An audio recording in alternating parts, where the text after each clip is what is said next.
బాగున్నా పెద్దమ్మా? ఏమో బాగున్నారా? ఏం తగ్గినాయా లేవా కూరగాయలు?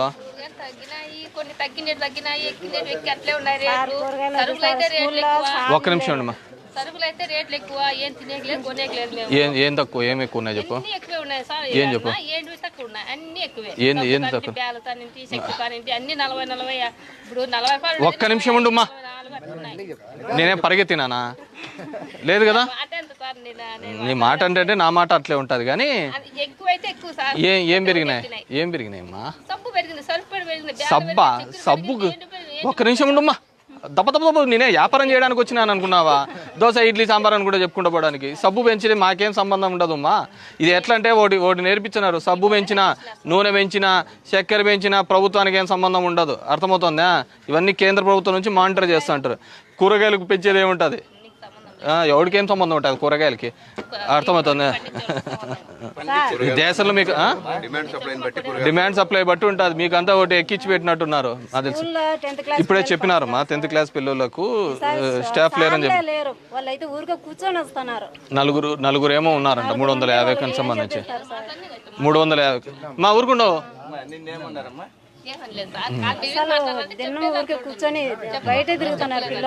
అవును, నాకు ఇప్పుడే చెప్పినారమ్మా. నేను ఇప్పుడు స్కూల్లోకి పోతున్నాను.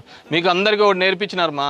ఒకటి గుర్తుపెడతా, ప్రభుత్వం కూరగాయల రేట్లు పెంచడానికి కానీ, సబ్బుల రేట్లు పెంచడానికి కానీ, ఇవి పెంచడానికి ఏం ప్రభుత్వం ఉండదు. అర్థమవుతుందా?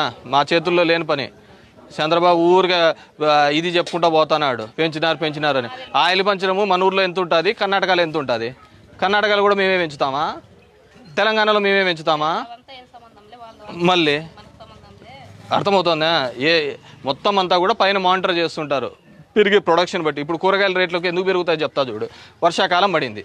వర్షాకాలం పడినప్పుడు ఏం చేస్తారు? ఉల్లిగడ్డలు రావు. అప్పుడు ఆటోమేటిక్ ఏమవుతుంది? డిమాండ్ ఉండదు. అంటే పంట పండినప్పుడు ఆటోమేటిక్గా రేట్ అనేది పెరుగుతుంది.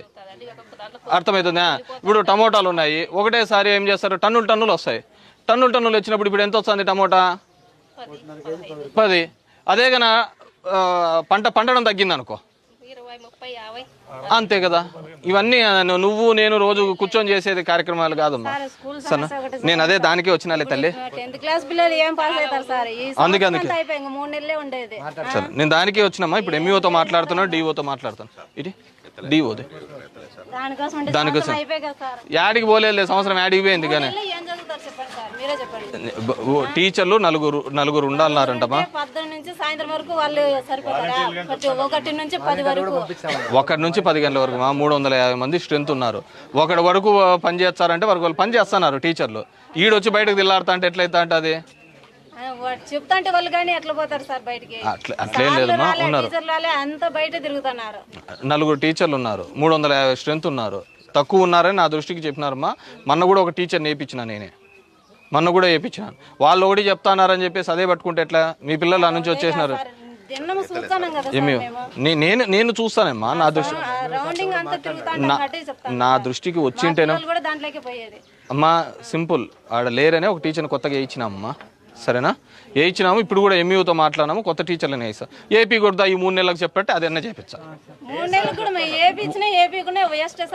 అంటే వద్దంటావా అంటున్నా?